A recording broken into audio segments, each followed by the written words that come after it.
juntos al amanecer. Historias compartidas que nunca hay que perder. La Biblia y el mate, en la luz del día. Amor y sabiduría, en perfecta armonía. Hola, ¿qué tal? Sean bienvenidos a este programa que decidimos llamar La Biblia y el mate. Es una charla entre mate que tiene como fin que podamos ser edificados a partir de compartir un rico matecito.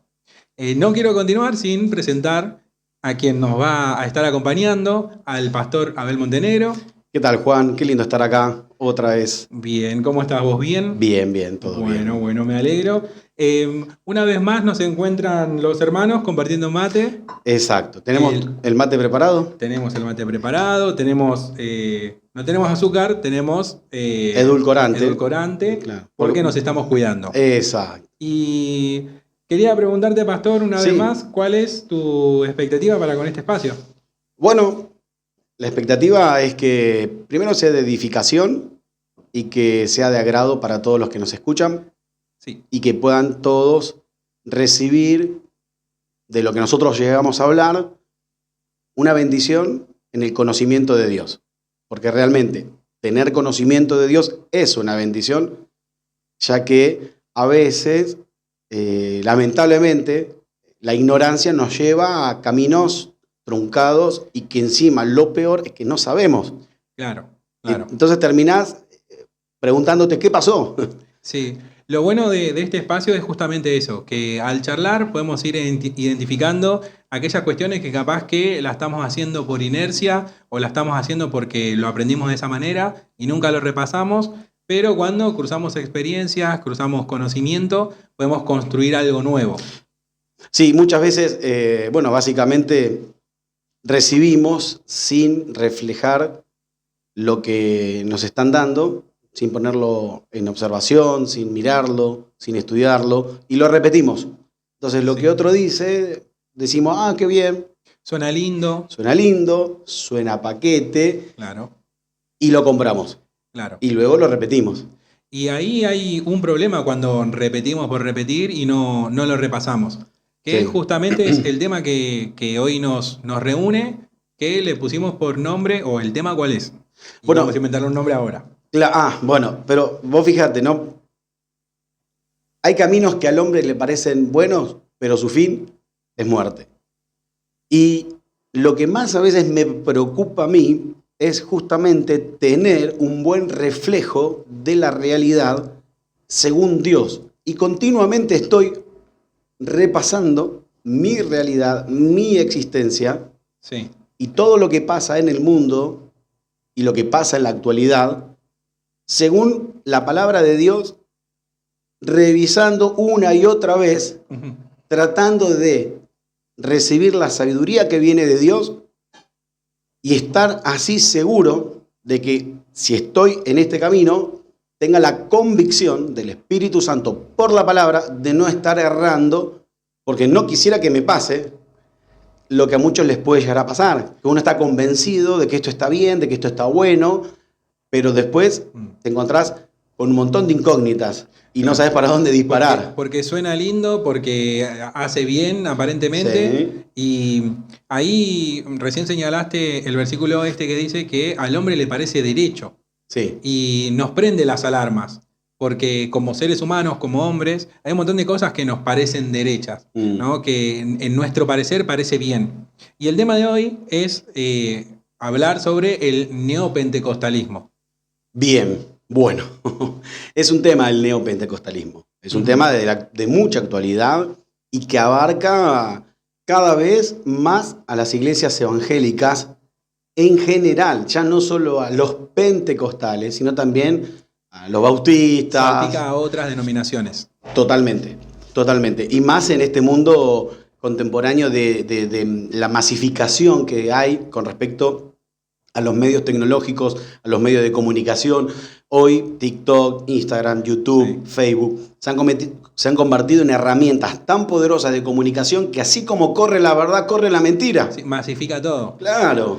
Y si no filtramos toda esa información, podemos estar comprando, como dice el dicho, gato por liebre. Claro. convengamos que el neopentecostalismo, corregime si me equivoco, Sí. pero no suele ser algo explícito. Antes vos podías ver iglesia pentecostal, no quiero decir el nombre de alguna, capaz que existe. Bueno, Jesús Pan de vida. está aquí. Bueno, Claro. perdón si hay alguna iglesia que se llame Jesús está aquí. No, Pero son nombres genéricos para la fe. Claro, pero antes decía, por ejemplo, Jesús está aquí, iglesia pentecostal. Claro. Ahora no hay carteles que digan Jesús está aquí, iglesia neopentecostal. Porque lo que pasa que hay que entender un poco cómo surge el movimiento pentecostal, ¿Sí? cómo surge inclusive el movimiento evangélico. Sí. La iglesia evangélica no es como la iglesia católica que tiene toda una estructura. La iglesia evangélica se basa básicamente en la predicación de la palabra. La iglesia es el cuerpo místico de Cristo que lo constituyen los hermanos, no la institución. Entonces no hay una verticalidad como por ejemplo el Papa, ¿sí? Sí. De ahí para abajo todo lo que viene. Entonces ya más o menos para el siglo XVIII había una necesidad de establecer doctrinas fundamentales o primarias. De institucionalizar y formalizar algo que ya estaba. Claro, como para poder decir, bueno, ¿qué somos nosotros? Ya que no somos aquello y nos catalogan como protestantes, pero resulta que dentro del protestantismo también entran los mormones, los testigos de Jehová, que tampoco somos esa No línea, somos ni similares. ni similares por mucho. Entonces, ese movimiento medio como que fue de a poco estableciéndose normas de principios ortodoxos, como lo es las normas primarias que se establece como base. Por ejemplo, la Trinidad, Jesús es el Hijo de Dios, la sangre de Cristo que nos limpia todo pecados, la persona del Espíritu Santo. Son normas primarias, ¿sí? La Biblia, la palabra de Dios. Son esas normas que lo que hacen es establecer dentro del movimiento evangélico una identidad para decir, bueno, si guardan estas doctrinas fundamentales ortodoxas, podemos considerarnos que estamos dentro de ese mismo movimiento. Bien. ¿Sí? Y luego, ¿sí?, vienen las doctrinas secundarias. Te recuerdo, ¿qué serían las doctrinas primarias? La Trinidad de Dios, Jesús, el Hijo de Dios, la salvación por la fe, el Espíritu Santo, el vicario de Cristo, el perdón de pecados por la sangre de Cristo y obviamente la resurrección de Cristo al tercer día. Son doctrinas fundamentales. Si Sí. alguien dice que Jesucristo no es Dios, No entra en la misma bolsa que entra. nosotros. Digamos. Exactamente, no entra. Esto surge en el 325, si no mal recuerdo, con el concilio de Nicea, o hasta el concilio de Nicea, y luego en el siglo V con... Sí. Se me fue el nombre, perdóname. No, está bien. Para repasar, entonces, hay cuestiones que son primarias y cuestiones que son secundarias. Credo apostólico, perdóname, ahí se me había ido el credo apostólico. En el siglo V el credo apostólico. Entonces se suma del concilio de Niceo o niceno-constantinopolitano Ahí tenés. en el 325 y luego en el siglo V con el credo de los apóstoles, se establecen bases donde si guardamos estas doctrinas podemos considerarnos que estamos dentro de este movimiento. Imagínate que estamos hablando siglo III, siglo V, y luego recién en el siglo XVIII empiezan a normalizarse, porque era una necesidad. Ahora bien, no se hizo de manera institucional, se fue haciendo de manera no orgánica, sino como iba surgiendo.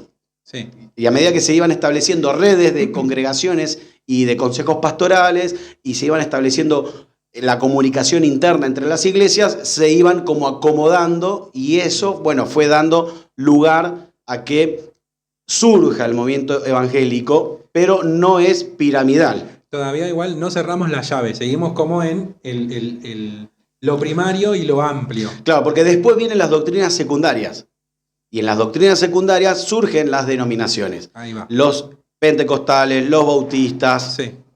y ahí es donde entran, por ejemplo, doctrinas secundarias como, por ejemplo, ¿no? Si somos dispensacionalistas, la teología del pacto, el bautismo del Espíritu Santo versus llenura del Espíritu Santo, el diezmo, el lavado de pies, el arrebatamiento, antes, mediante o después de la tribulación, la predestinación, la segunda venida. Ya son puntos doctrinales no menos inferiores, pero que pueden llevar a una posición u otra que no te saca del movimiento evangélico, pero te establece más o menos dentro de una corriente más pentecostal, más bautista. Sí. Y bueno, y ahí es donde surge el movimiento pentecostal. Ahí ya vamos cerrando la llave. Exacto.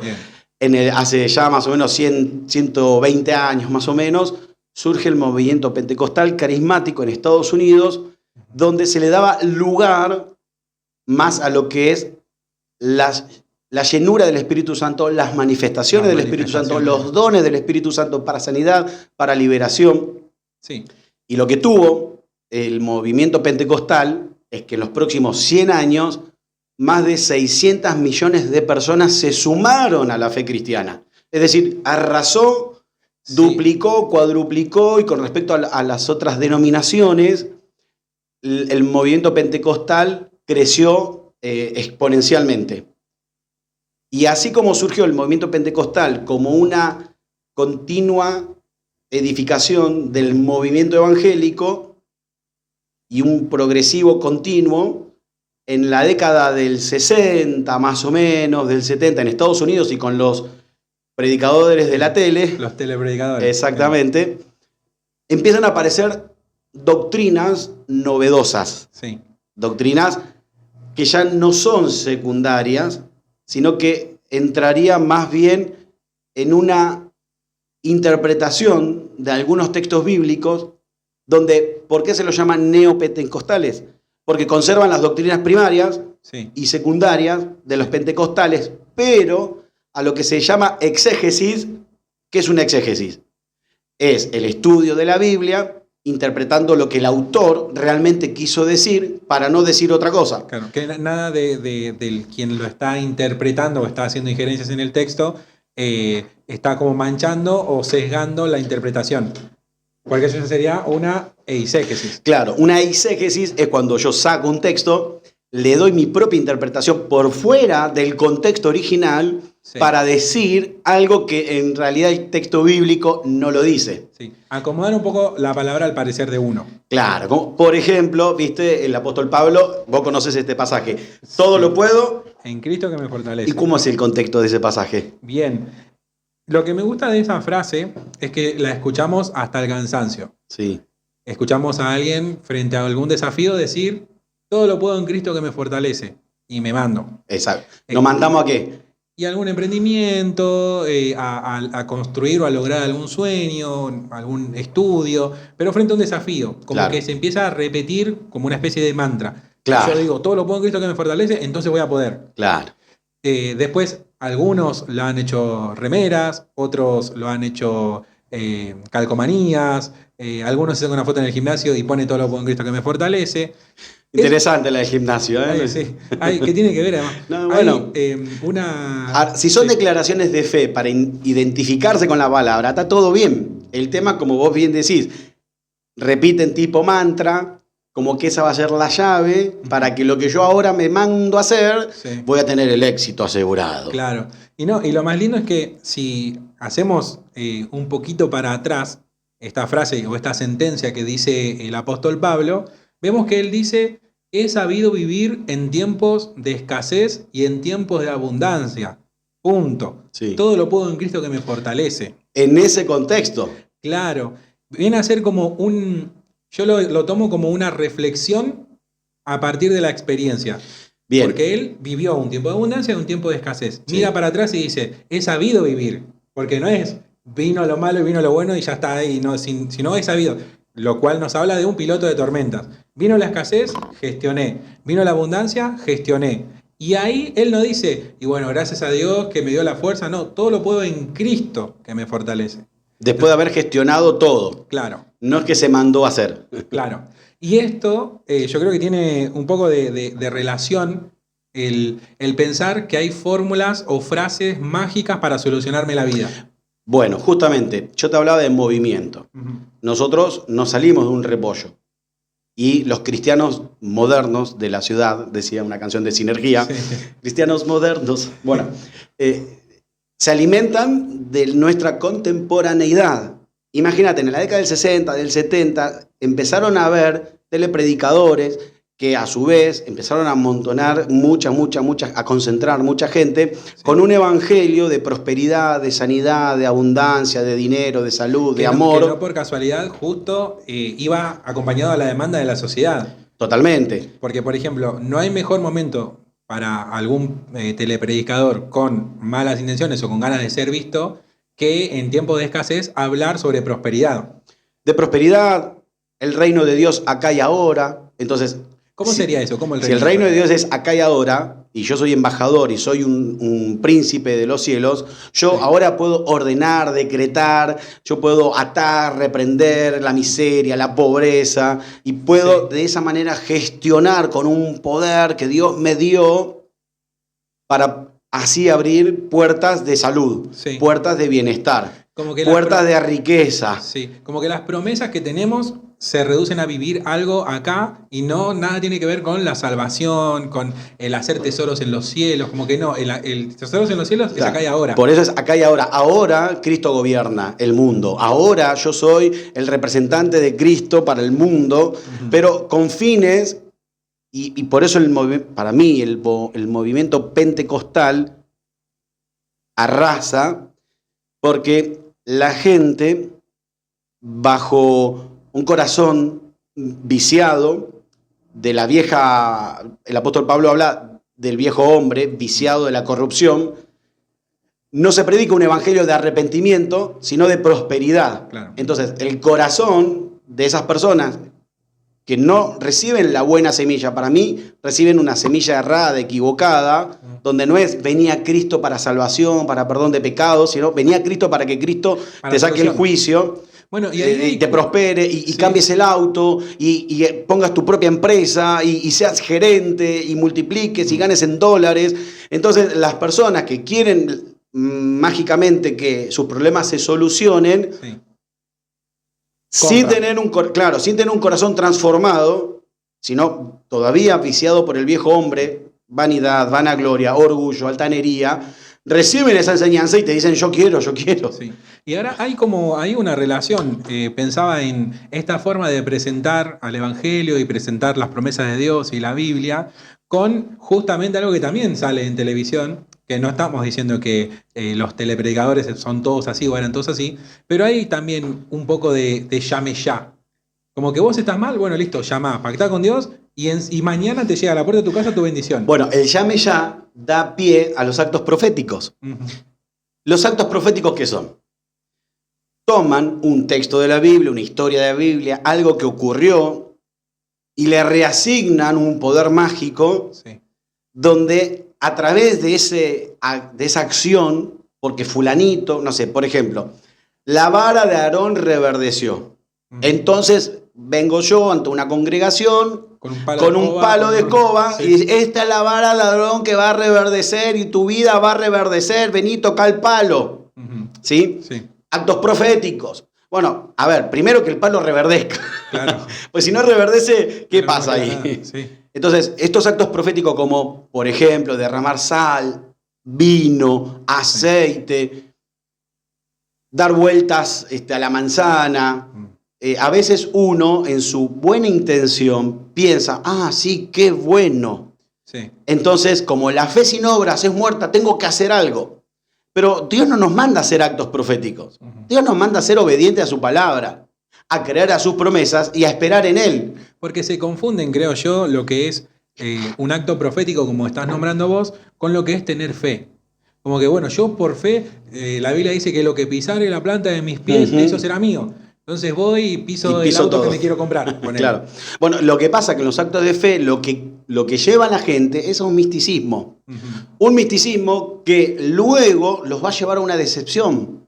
Que después finalmente van a terminar abandonando la fe porque se van a sentir para nada respaldados por Dios, para nada amados por Dios, porque ellos no fueron prosperados, porque ellos hicieron la caminata, porque ellos sembraron, pactaron, pusieron plata, pisaron lo que tenían que pisar, hicieron los actos proféticos que tenían que hacer y Y como eso no viene de la interpretación adecuada de una verdadera exégesis de la palabra, sino de una eisegesis que le reasignan una nueva interpretación, la gente después se frustra y abandona la fe. Sí. Porque están desilusionados por Dios o porque se sienten abandonados por Dios o usados por los pastores o estos predicadores. Igual en ese caso, para mí, las oraciones por prosperidad y pactar con Dios funcionan. Porque hay alguien que sale bendecido. El pastor. Perdón, Claro. o el predicador. El predicador. Vos fíjate que te dice, vení y pactá con Dios, porque una de las cosas que tiene el neopentecostalismo, que para mí es nefasto, ¿Por qué es nefasto? Porque usan la Biblia asignándoles un significado que no es el adecuado, no es el hermenéuticamente adecuado, no es el sentido con el que se escribió lo que se escribió. La gente carente de esa interpretación o del conocimiento de Dios le gusta lo que está escuchando, porque generalmente estos predicadores del neopentecostalismo, vamos a agarrar dos puntas, Juan. Vamos a hablar de los predicadores, pero también vamos a hablar de la gente que sin querer compra como válido esto y no saben que están cayendo en un error, ¿no? Pero vamos a hablar ahora de la parte de lo que está... de lo que se ofrece, sí. ¿no? Estos predicadores. Sí. Que Perdón, nunca van a decir, soy un pastor neopentecostal. No. Sino que es el neopentecostalismo viene a ser la expresión de todos estos errores que vos estás marcando. Claro. Se le puso un título. Exacto, es decir, vos tenés la iglesia pentecostal que comienza a crecer de manera muy, muy grande. Sí. Mucha gente empieza a notar que tienen beneficios económicos. Entonces, para mí, o son ateos, o son profesionales de lo que sea. Quienes predican estos mensajes. Quienes predican estos mensajes no tienen temor de Dios porque no les importa. Chance, claro. La Biblia dice nubes sin aguas y que se le van a levantar falsos profetas que van a predicar un evangelio diferente y que van a hacer mercadería, van a hacer mercadería de la gente. Buen insulto igual, mentirosos y contumaces. Atrevidos y contumaces. Sí. ¿Y qué van a hacer esta gente? Bueno, mercadería. ¿Y cómo hago yo mercadería de la gente? Vendiéndoles el genio de la lámpara, ofreciéndole el sueño de su vida de manera mágica y milagrosa a través de las emociones. Claro. Entonces, dos puntos tienen estos puntos del neopentecostalismo, que es, por un lado, te saco un texto de la Biblia fuera de su contexto, y por el otro lado te lo acompaño con emociones. Entonces, te digo, antes yo era pobre y dormía en una cama llena de pulgas y garrapatas, pero desde que empecé a sembrar y a pactar en Dios, ahora viajo en avión. Sí. Entonces, la persona que está diciendo, wow, yo también quiero viajar en avión, tengo que pactar con Dios. Y obviamente, va a andar en avión porque esta otra gente le va a dar la plata. Claro, termina cubriéndose, pero no de la forma que la persona espera. Claro. Igual me parece re loco que las estafas piramidales... Justo tenía en mente la estafa piramidal. Bueno, todas estas nuevas modas de hágase rico fácil tienen la misma metodología. Siempre es el que no tenía nada, pero como que es recapo en las ventas y en las inversiones, de repente ahora viaja por todo el mundo y se saca fotos con Ferraris, con helicópteros, en helipuertos. Claro. Y el otro que está diciendo, yo también quiero ganar esa plata, pero tenés que poner $1.000. Claro. ¿No? Pues, O lo que es peor, ahora yo te voy a enseñar a vos cómo hacerlo, pero pagame el curso. Claro. Entonces, claro, hay 300 tipos que me pagan $1.000 y sí, me voy a comprar, pero porque estoy vendiendo para mí espejito de colores. Exacto. Bueno, lo mismo tiene el neopentecostalismo. Establece puntos místicos como los actos proféticos para que la gente se identifique y se agarre de algo y sobre eso ponga su fe y entonces Dios tiene que obrar. Y no es así. Dios es sanador, ¿sí o no? Sí. Ahora, porque Dios sea sanador, ¿me tiene que sanar? Claro, no. No. ¿Dios puede sanarme? Claro que sí. Pero no porque Él sane, me tenga que sanar. Entonces, no porque Dios bendice, me tenga que bendecir. Cuando voy a la Biblia, yo veo que Dios es un Dios de propósitos. Claro. Y si Dios te va a dar algo, va a ser con un propósito. Nunca va a ser con el fin de alimentar tu vanidad, tu vanagloria, tu sed de venganza. Yo he escuchado algún que otro que también ha dicho, Dios va a traer juicio sobre aquellos que quisieron hacer del árbol caído y prender fuego. Y claro, la persona que tenía un sentido de venganza por algo injusto que vivió, le alimentan. Claro. Amén, gloria a Dios, que les caiga un rayo, Señor. Cuando la Biblia te llama a perdonar, a amar, a poner la otra mejilla. Bueno, ahí también otra frase, si se quiere, como un latiguillo evangélico de todos los tiempos, que es, aderezas mesas delante de mí en presencia de mis angustiadores. Y todos decimos, sí, yo quiero vivir eso, que delante de mi jefe que me trata mal, Dios me sirva una mesa. Pero si vamos al caso, el que está diciendo, el salmista que está diciendo esa frase, está teniendo más convicción de lo que cualquier persona puede tener. Porque en sí todos los salmos son como una recopilación de convicciones, ¿no? Alzaré mis ojos a los montes, ¿de dónde viene mi socorro? Mi socorro viene de Jehová. Claro. Ciertamente el bien y la misericordia te seguirán por largos días. Entonces, hay que tener la pluma del salmista como para decir eso. O sea, yo cuando escucho aderezas mesas delante de mí en presencia de mis angustiadores, digo, me gustaría tener esa seguridad de saber que por más de que vengan y me ataquen, yo estoy tranquilo de que Dios adereza mesa delante de mí en presencia de mis angustiadores. Claro. Pero no lo uso como el ancho de espada para decirle a mi jefe o a mi profesor, me hiciste la vida imposible, tomá, mirá lo que me hace Dios. Bueno, eso es lo que genera esas predicaciones expositivas, motivacionales, donde cuentan historias particulares de ese tal predicador fulano, mengano, que cuentan sus historias, sí. Y la gente, lamentablemente, toma esas enseñanzas y luego, tarde o temprano, se van a dar un golpe contra la pared porque Dios no está obligado a responder. Fíjate cuando Satanás lleva a Jesús hacia un barranco y le dice, tírate. Total, tu pie no va a rebalar con piedra alguna. Sus ángeles te van a guardar. ¿Qué pasaba si Jesús se tiraba? No lo sabemos.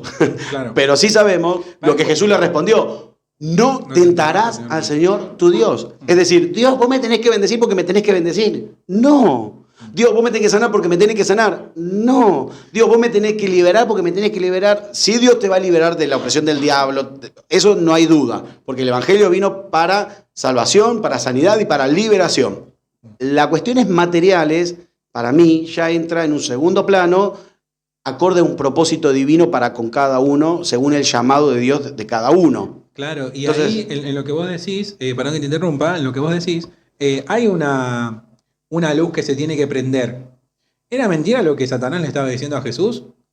No. No, le estaba dando una porción bíblica. Claro. Obviamente que Jesús, cuando le cantaba el truco, Jesús le cantó el quiero retruco, ¿no? Bueno, Satanás lo que estaba haciendo era una eisegesis. Ya que estamos hablando de exégesis y eisegesis, vamos a establecer lo que quede, el que por lo menos no sabía esa palabra, que ya sepa. Ahora la aprendió. Ahora la aprendió. Satanás estaba haciendo una eisegesis, le estaba dando una reinterpretación, sacándole del contexto original y asignándole a Jesús una palabra de Dios fuera de su real dimensión. Claro. ¿Sí? Sí. Entonces Jesús dice, no tentarás al Señor tu Dios. Por ejemplo, dejo la puerta de mi casa abierta, total, los ángeles de Jehová acampan alrededor y los defiende y los guarda.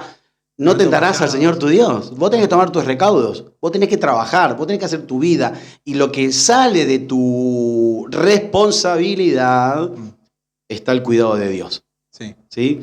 Entonces, a veces me preocupo, me lamento, porque hay mucha gente... Como dice Proverbios 4:19, el camino de los impíos es como la oscuridad, no saben que van a tropezar. Entonces, lamentablemente, el que no tiene una verdadera enseñanza bíblica, tarde o temprano es cuestión de tiempo, van a tropezar. También lo peligroso, empezamos diciendo, le parece derecho, y cuando es un parecer propio, también es muy difícil darse cuenta, uno, si yo mismo me estoy engañando. Sí. Y lo segundo es que no saben. En el versículo que estás leyendo recién dice, no sabe que está equivocado. No sabe. Mira, una de las cosas que a mí me llamó la atención, porque hubo un tiempo en mi vida ministerial que estuve trabajando con la iglesia y con el ministerio de Carlos Anacondia, sí, donde el 80% de todos los que allí participan, por fuera de las iglesias que se suman a trabajar, saquemos la iglesia, ¿no? Saquemos las iglesias que se suman a trabajar. Hablemos del público que viene. Sí. Hablemos del público que viene. Hay una campaña evangélica, está Anacondia. El 80% son todos ex evangélicos. Los que pasan a hacer la confesión de fe de nuevo. Los que pasan a hacer, y los que van a la carpa de liberación. Yo estuve en la carpa de liberación, estuve ministrando, bueno, fue todo un programa de trabajo y de aprendizaje. Y me sorprendió que la mayoría de los que van a la carpa de liberación o reciben a Cristo son ex cristianos. Me llama mucho la atención. Y ahí nace la pregunta de qué es lo que pasó. Exacto, por eso me llama. ¿Qué pasó acá? ¿Qué evangelio recibieron esta gente? Sí. ¿Qué escucharon? Está bien, no vamos a hacer referencia a que recibieron un mal evangelio. A veces el sembrador salió a sembrar y la semilla cayó en buena tierra y en mala tierra y bueno, se esparció la semilla. Punto. Hay corazones que lamentablemente Satanás ahoga la semilla, los problemas ahogan la semilla, ¿no? Entonces hay situaciones donde la persona es responsable por su corazón, donde la palabra de Dios no pudo germinar. En cambio, también no puedo no mirar que este movimiento que viene de la década del 60, del 70, del 80 y que en el 2000 empezó como a tener una explosión, se masificó y hoy muchas iglesias de denominaciones como por ejemplo bautistas también están entrando en esa tendencia donde le van reasignando a la palabra de Dios un significado por fuera del real. Claro. Y ¿Sí? siempre el patrón que se repite es poner al hombre y a su carne, sus emociones, su felicidad, siempre en el centro. Y está Sí. bueno también tener eso en cuenta a la hora de poder identificar qué es lo que está pasando o qué es lo que estoy escuchando. Si están mis emociones o la solución de mi vida en el centro, entonces ahí hay un error. Porque Dios no gira alrededor mío. Claro. Entonces, cuando alguien viene y dice, sí, Dios es sanador, es verdad, estamos de acuerdo. El punto es, como ese sanador está obligado a sanarme, o Él es soberano y yo estoy obligado a entender su voluntad y a sujetarme a su voluntad. Bueno, es importantísimo que realmente tengamos... Vamos a tener que ver la manera cómo hacemos para achicar la mesa, Juan. Sí, Porque en el pase de mate, o yo tengo los brazos cortitos, Sí. o vos también. Capaz que yo estoy muy No, lejos. no hay problema. A mí me llama la atención porque probablemente muchos de estos predicadores quizás no se están dando cuenta. Mira, en el libro de Mateo, capítulo 22, versículo 29, Jesús le dice a los religiosos de esa época y a muchos de ellos, erráis ignorando las escrituras y el poder de Dios. Estamos hablando de gente que supuestamente era estudiosa de la Torá, Claro. del Tanaj, estudioso del Antiguo Testamento, del Pentateuco, estudioso de las profecías. Sí, ahí eran los saduceos que le querían preguntar, como un clásico en la vida de Jesús, es los que saben queriendo ponerlo a prueba. A prueba y poniéndole los puntos. Claro, y le preguntaron, entonces, ¿qué pasa si había una mujer, le traen como un caso, Sí. hay una mujer que se casó con el hermano mayor de una familia que tenía 7 hermanos. Cuestión es que ese se murió y ahora está con el otro. Y la dejó sin hijos. Claro. Entonces ella tenía que tener descendencia. Entonces el hermano menor que le sigue, seguía sí. tenía que dejarla embarazada para que ella tenga un hijo y tenga descendencia su hermano, el que falleció. Para hacer la continuación de... Exacto. Entonces resulta que pasó por todos los hermanos y ninguno la dejó embarazada. Todos se fueron muriendo. Sí. Pero ahí Esa era la vida negra posta. Sí, totalmente. Bueno, y ahí es que Jesús dice, ante este planteo, Sí. erráis porque no comprender Las escrituras ni el poder de Dios. Claro. Entonces, a veces me llama la atención que puede ser también que personas que debiendo ser conocedores de las escrituras caigan en estos errores. Y en lo personal, no sé, mira, Juan, yo tengo 41 años. Sí. No se nota, quiero decirte. Sí, me han dicho que tengo 30. Como yo. Pero no te puedo... me considero un hijo de Dios, de la línea evangélica pentecostal, porque adhiero a la teología pentecostal Estamos hablando de estas cuestiones primarias y secundarias que planteaste. de lo que sostiene el movimiento evangélico pentecostal. Y lo sostengo por convicción, porque estudié, porque investigué, porque analicé todos los puntos y bueno, saco mi conjetura y entiendo que este movimiento tiene bases más sólidas que los otros, pero que son respetables porque los otros tienen su postura y es respetable. Es decir, no son herejes. Estamos hablando en cuanto a las cuestiones secundarias. Secundarias. Ya las primarias, cuando alguien, Sí. cuando una doctrina tiene... Y esto te lo digo porque Sí. quiero argumentar. ¿Viste como Pablo decía, yo soy fariseo de fariseo y que del Sanedrín y que yo soy, sin embargo tengo esto todo por basura? ¿Qué estaba diciendo el apóstol Pablo?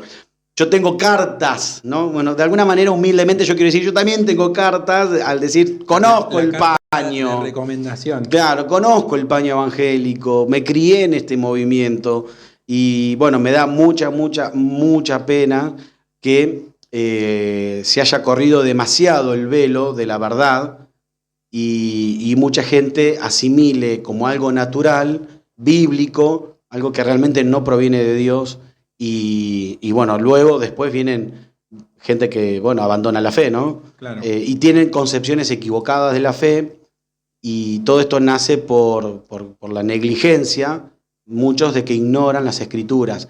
Y viven por prédicas emocionales. Bueno, ahí, sí, ya que salió el nombre de Pablo, cuando vemos en Gálatas que le dice el que venga con un evangelio diferente sea anatema, a mí me resultó muy curioso cuando empecé a leer la Biblia prestando atención, porque también al crecer en la iglesia uno de rebote aprende un montón de versículos. Yo tengo que dar fe que a Juan lo conozco de que él es bebé. Sí. Y yo tenía 12 años y tengo un video que demuestra que yo te estaba alzando a UPA. Sí. Doy fe.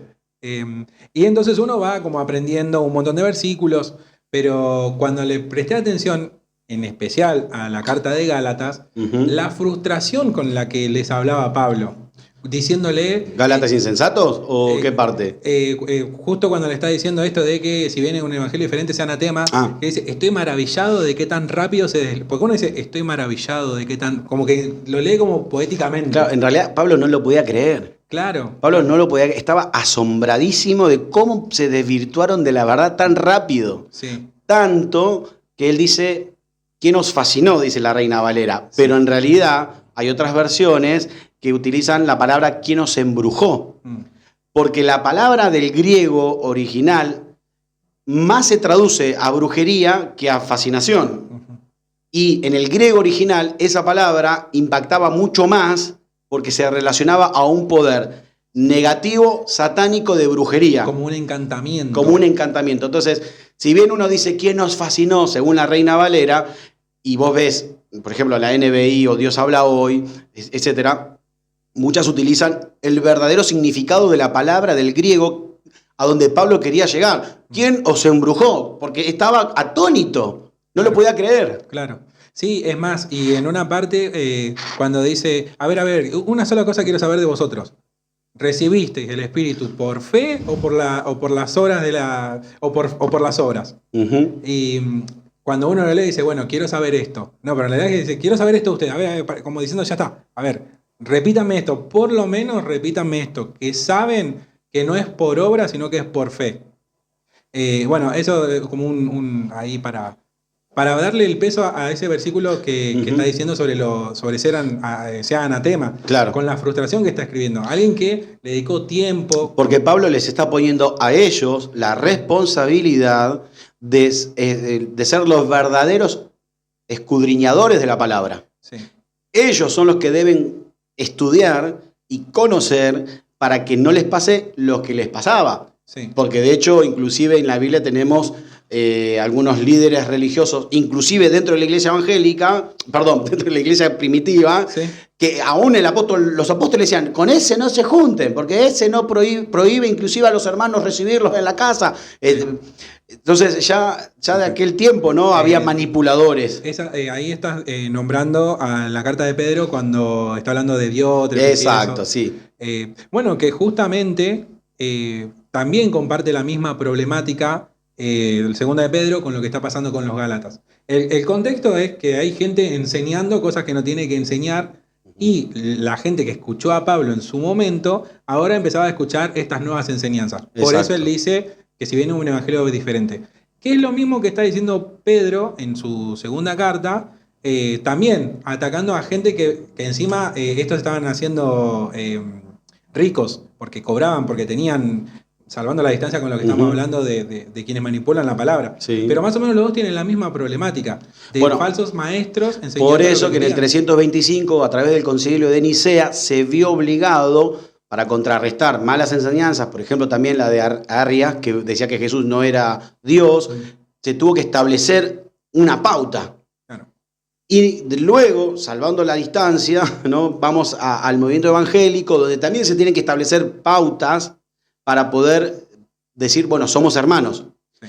El tema que ahora nos estamos volviendo a ver en una encrucijada donde hay que volver a poner otra pauta nuevamente, porque ya no estamos hablando ni de doctrinas primarias ni secundarias, como por ejemplo, vos tenés la Iglesia Universal, que ellos, si bien los evangélicos de Argentina no los reconocemos como evangélicos, ellos se hacen llamar evangélicos. En Brasil es la iglesia más grande de Brasil y los reconocen como evangélicos. Claro, contamos como evangélicos, claro. ¿Por qué? Porque ellos la doctrina primaria y secundaria son iguales a la del movimiento evangélico y pentecostal. Lo que pasa es que ahora nos estamos viendo con un movimiento de una iglesia que guarda la doctrina primaria. Sí. Jesucristo es el Hijo de Dios, el Espíritu Santo es el vicario, la resurrección de Cristo, guarda las doctrinas secundarias parecidas al pentecostalismo, pero si bien tienen las bases bíblicas, que yo no puedo decir están mal, pero luego viene un segmento donde empiezan a adulterar. Creen lo que tenemos que creer, pero adulteran la palabra de Dios, resignificándole y dando una enseñanza que no es la que contextualiza realmente la Biblia. Entonces, ¿qué hacemos? Sí. Estos tipos, estas personas, creen en el credo apostólico, estas personas tienen las doctrinas fundamentales porque creen lo que nosotros también creemos. Sí. En cuestiones de doctrinas secundarias se asemejan al pentecostalismo, pero, esta gente mete mucho misticismo, mete muchos actos proféticos, mete mucha eisegesis, y esto no es mucho ritualismo y mucha fe en objetos. Claro.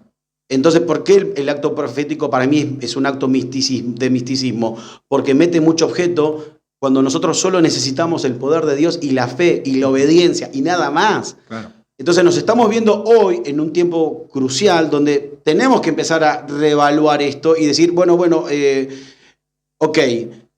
sos evangélico, pero ¿de la teología de la prosperidad o de sana doctrina? Y ¿no? Ahí justo habías empezado diciendo que hay como dos partes de una misma moneda, ¿no? Hay como dos extremos.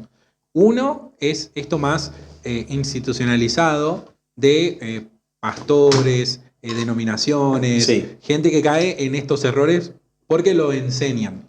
Sí. Pero no quisiera dejar de lado las personas que caen en estos errores en su misma práctica de fe. Estamos hablando de buenos hermanos que pueden estar en una buena iglesia con una buena doctrina, pero que al aplicar lo que escuchan y al encontrarse con como una base, creo yo, más masificada, pasan estas cosas a su vida diaria y caen en el error.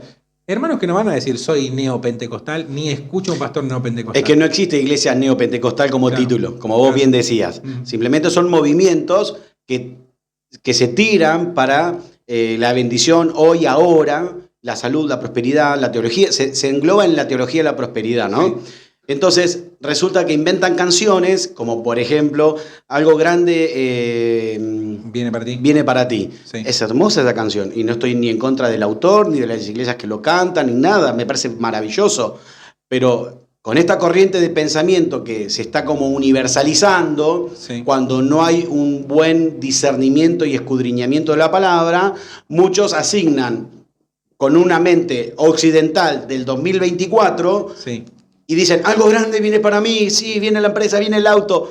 Y no, sí. No digo que algo grande no va a venir, porque viene la eternidad, claro. Viene la nueva Jerusalén, el sentarnos con Cristo en cuerpo glorificado. Sí. Claro que viene algo grande, pero lamentablemente al tener una mente occidental, ¿no? Sí, que el éxito está marcado por lo material y por lo que de hecho decimos, logró en la vida hacer algo que tener un buen negocio, tener una casa, como que lo limitamos a eso. Sí. Bueno, hay algo que quiero hacer una salvedad. A ver, la iglesia de Esmirna, la que se menciona en el libro de Apocalipsis, era una iglesia pobre, pero era rica. Yo creo y entiendo por la palabra de Dios que Dios nos va a bendecir conforme al propósito que tenemos, y esa bendición no necesariamente va a recaer en la multiplicación del dinero y de los bienes y de los lujos. No. Creo que Dios a ciertos hombres los bendice económicamente porque tienen que llevar el reino de Dios. Y el reino de Dios también se hace de las rodillas de los que oran, de la boca de los que hablan, de los pies de los que van y de las manos de los que dan. Entonces, claro, hay que ofrendar para la obra de Dios, ¿sí? Para que la palabra de Dios corra. Entonces, dependiendo tu llamado, entiendo que Dios tiene que abrir puertas económicas porque hay que viajar, hay que comprar, hay que estamos hay que en un mundo invertir. que se mueve por el dinero. Exactamente. Quisiera agarrar este caso que vos estás trayendo de que uno puede ofrendar, que es necesario, que incluso yo creo que es una expresión más de nuestra fe, el dar, pero justamente la diferencia está en el motivo. Porque una cosa es decir, Señor, yo voy a apartar este dinero, sea mucho, sea poco, el que sea, para la extensión de tu reino.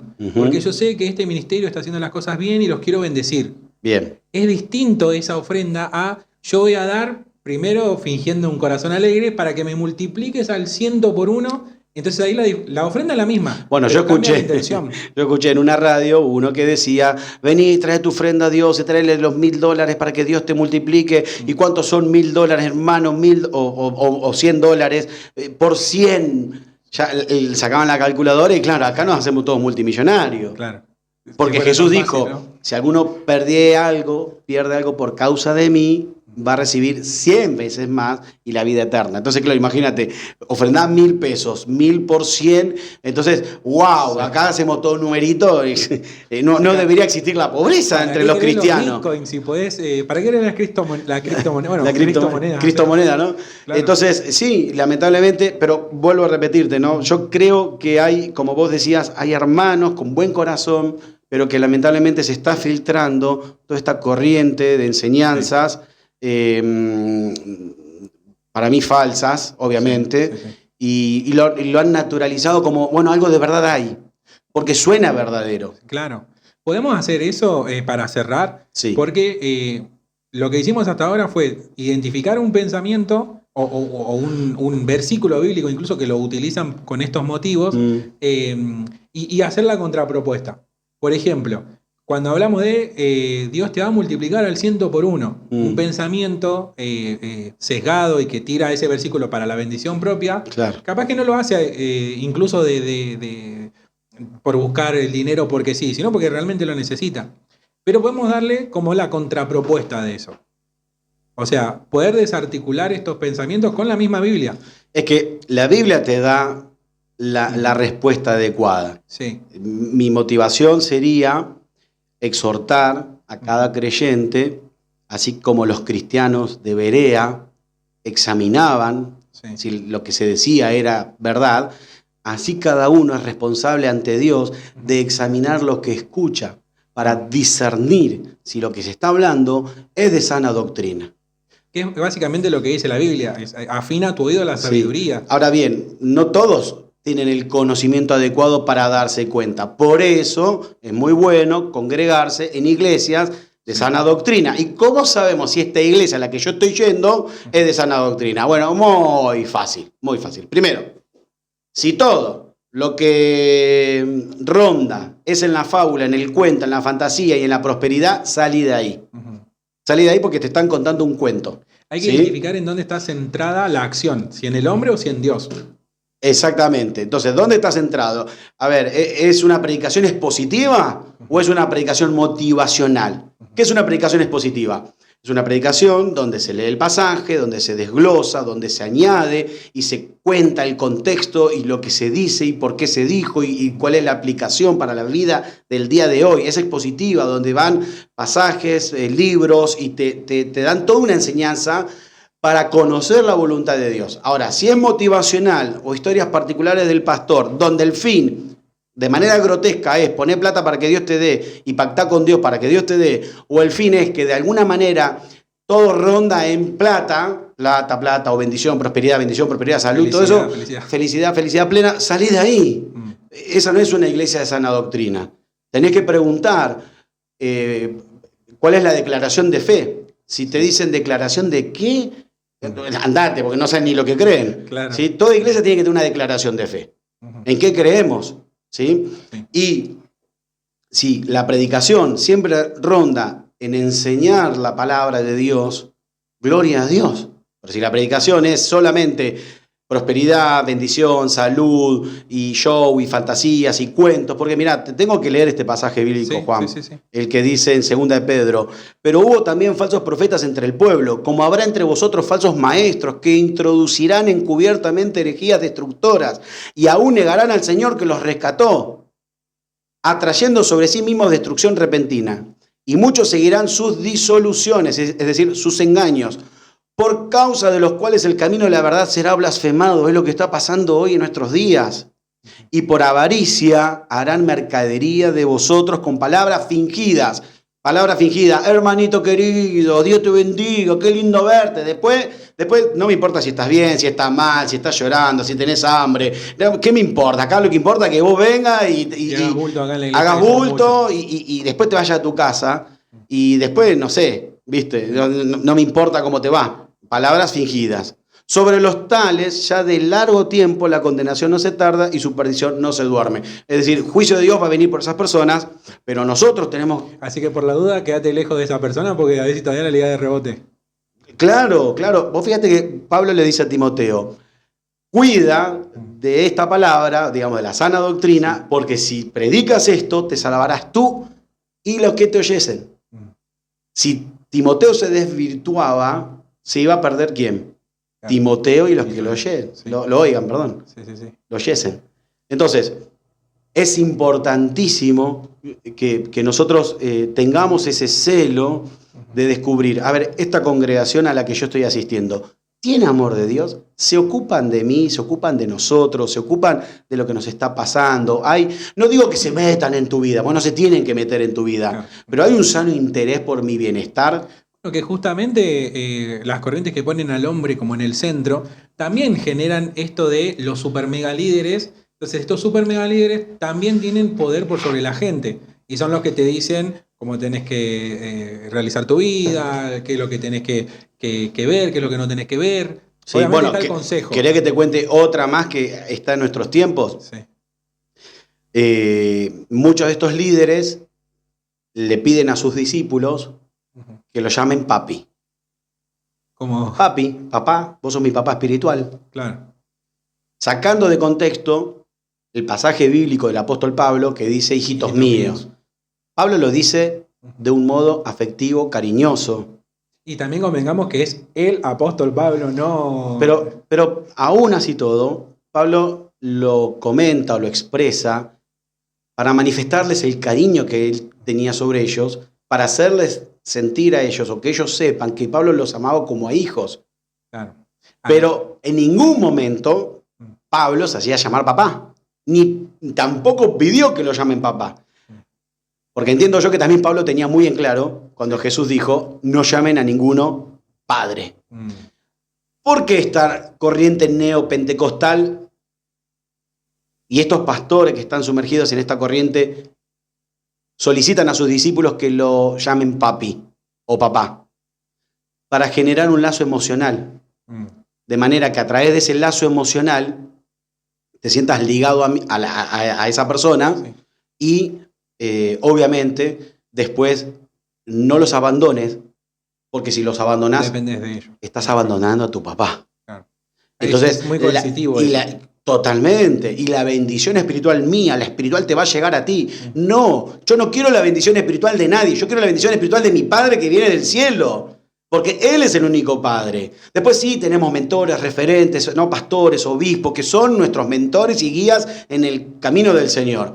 Pero de ahí a depender de la bendición de un hombre, no. Además, yo dependo de la bendición de mi papá, claro, que está en los cielos. Es directa, no es por salpicadura del otro. Bueno, pero lo coartivo de todo esto es eso, ¿no? Es atarte emocionalmente para que vos no abandones a tu papi. Y yo ahí quería hacer una observación para terminar. Vos leíste el versículo que decía, negarán a Jesús. Lo parafraseo.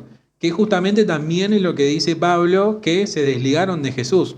Sí. Quizás una linda forma de poder empezar a acercarse a la palabra y poder evaluar una sana doctrina es a través de la persona de Jesús. Sí. Es interesarse por sus enseñanzas, interesarse por sus acciones, por sus milagros, por sus reacciones. Y ante el tamiz de Cristo, ahí uno puede ver si realmente la enseñanza o la doctrina es verdadera. Mira, la preeminencia de todo es Cristo. Ujú. Cristo es la preeminencia de todo. Cristo es el centro de todo. Él es el que tiene que estar siempre marcando el camino. Y cuando Cristo no marca el camino, ni es el centro de todo, y lo soy yo o lo es el otro, ahí estamos en problema. Porque vos me habías dicho, bueno, ¿qué podemos decir de manera práctica a los creyentes que de buena fe están sin querer y sin darse cuenta consumiendo este tipo de predicaciones? Ujú. Bueno, que estudien la palabra primero. Bien. Segundo, que busquen iglesias donde se den cuenta que el interés no es que hagan bulto y mercadería, sino que el interés sea su vida y su salvación. Sí. Entonces, ahí ya es un indicativo muy grande de que te está diciendo, estos son hermanos verdaderos, Ujú. ¿sí? Que son capaces de darte, no de sacarte. Lo contrario, te damos, Claro. no te quito. Claro. ¿Sí? Entonces, eso va a ayudar, para mí, entiendo yo, en un crecimiento más sano del creyente, para que el creyente a su vez entienda que es su responsabilidad ante Dios. No va a poder decir, Dios, como Adán, no la mujer que me diste, el pastor que me mataste. No, vos sos el responsable. Sí. De a Al quién final del prestaste día- tu oído. Al final del día, vos sos el responsable Exacto. porque a la luz de la Biblia todo va a salir. Entonces, Y en el trono blanco o en el tribunal de Cristo, nadie va a saltar por nadie. claro. Digamos, el que está en el trono blanco va a rendir cuenta ante Dios por sí mismo y punto. Lo mismo que los que estamos en el tribunal de Cristo. Sí. Vamos a rendir cuenta ante Cristo de lo que hemos hecho para recompensa, pero no va a haber nadie. Que no voy a poder decir, no, el pastor, el líder, la gente, lo que dijeron, lo que escuché. No, vos sos responsable. Bien. Así que eso es lo que yo le daría a nuestros amados oyentes. Un consejo Nos de quedamos con eso. Sos Able responsable. Church. Bien. Able Church. Able Church. Bueno, Pastor, damos por finalizado. La verdad que es un ¿Te tema. gustó? Me encantó. ¿Sí? Me encantó. De hecho, nos pasamos un poquito del tiempo. ¿En serio? Pero sí. Bueno. Pero está. Eso demuestra que el tema es muy, muy enriquecedor. De última interesante. estamos en las redes y cualquiera puede poner X2, X175 y nos escucha más rápido. Claro. No, pero podemos después quizás hacer una parte 2 o. Sí. Total, este espacio no tiene una forma obligatoria. No, es una charla. Es una charla. Es una charla. Así como vamos hablando, va surgiendo la cosa. Totalmente. Pasamos los días de reunión, los horarios. Bien, tenemos Avenida San Martín 3389, Santa Iglesia del Señor, Florencio Varela, Centro. ¿Sí? Ujú. Tenemos los días jueves a las 7:30, culto y campaña en general. Nos dedicamos más a sembrar el Evangelio a las personas nuevas. Los domingos a las 18 horas, lo que es un culto general. Los sábados a las 18 horas, los jóvenes. Y después, bueno, tenemos más de 120 células esparcidas en toda la ciudad. Ok. Así que tenemos lugar de reunión en todo el distrito, en distintos lugares, horarios y días. Eso está bueno. Está bueno porque nos podemos encontrar con las palabras capaz que en la casa de un vecino, en Sí. nuestro barrio. Sí. Jesús iba por las casas, Ujú. ¿verdad? Bueno, la visión de ir por las casas es eso. Ir y abrir casas de bendición para que a través de una reunión semanal Ujú. puedan recibir la palabra de Dios cercano a tu hogar. Excelente. Bueno, Muy bien. hasta acá nosotros los saludamos, nos vemos. Chau. Adiós.